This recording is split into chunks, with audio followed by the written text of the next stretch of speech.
Welcome everyone to the Rectory for Billy and Derek Keehan here on Easter Wednesday. Well, if we look at St. John's Gospel, John uses 230 words to tell us that the tomb was empty. That's quite a lot of words to tell us, well, I shouldn't say to tell us nothing or to tell us everything, but to tell us that there was nothing to see. And John goes into the account in very great detail of how the grave clothes were laid out and everything else. The resurrection is, of course, the hinge. It's the hinge of history. Everything we know from Jesus' life has to be the lens that looks back from the resurrection, but equally for our own lives. The resurrection helps us to look forward in confidence and assurance that because Christ died and rose again, we will also, in his name, in his faith, we will also rise again. We will share in his resurrection. So yes, the resurrection is the most important happening in history. But there are an awful lot of doubting Thomases among us out there.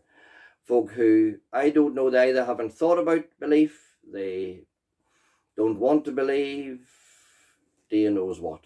But there's a story of, in a Scottish kirk, that there was an atheist gentleman had burying rites, and indeed he was building a huge mausoleum for himself in the churchyard.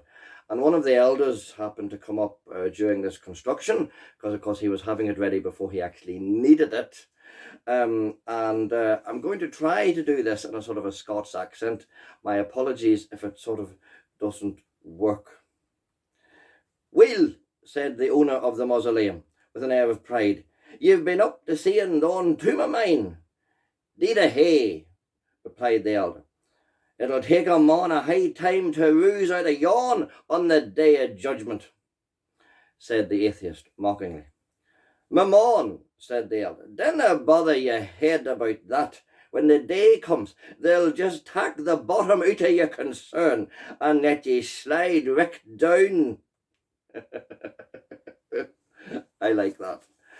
Also very similar, the true story, that might be true too, of a former Countess of Hanover who, having no faith, no religious faith at all, built herself a huge granite solid tomb with the inscription, "This tomb shall remain undisturbed throughout eternity."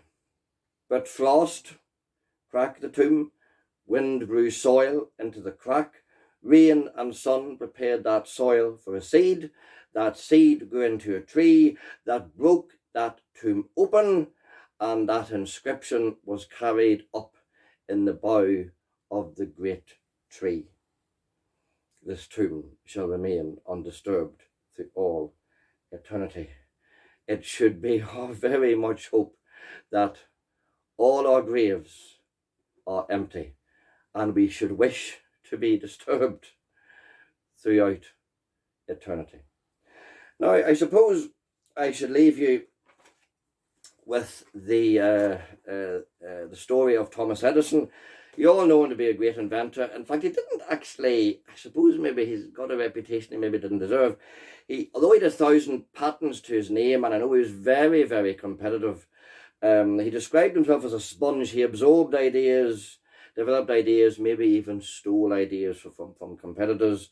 But the only thing he could actually claim to have invented himself was the phonograph. He didn't invent the light bulb.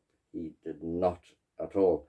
But when his factory burnt down in 1914, he thanked God when he looked at the charred remains for destroying all his mistakes, and he could then go on to start something new. And when he was on his deathbed, his wife reported his last words. And Edison said, "It is very beautiful over there." And she then went on to record that her husband all his life had dealt with facts and with figures and with practicalities. He never reported anything as a fact until he saw it work, and he would never have reported, "It is very beautiful over there," unless, having seen it, he knew it to be true. So I hope that when our time comes, we can wholeheartedly, with confidence, take God by the hand and be happy and joyful and willing to be with him, our Heavenly Father, who loves us more than we ever know, and whose love we will feel in its fullness in his presence. So may the joy of Easter be yours, and may we be resurrection people. Should the cross be a symbol of Christianity? If it was up to me, it wouldn't have been. It should have been an empty tomb, or maybe the round stone that was rolled away. That's the symbol of Christianity. It's an empty grave. It's not Good Friday. It's Easter Sunday. That's the prism, the lens through which everything else becomes clear. Well, Rusty, well, very good. We'll see you soon.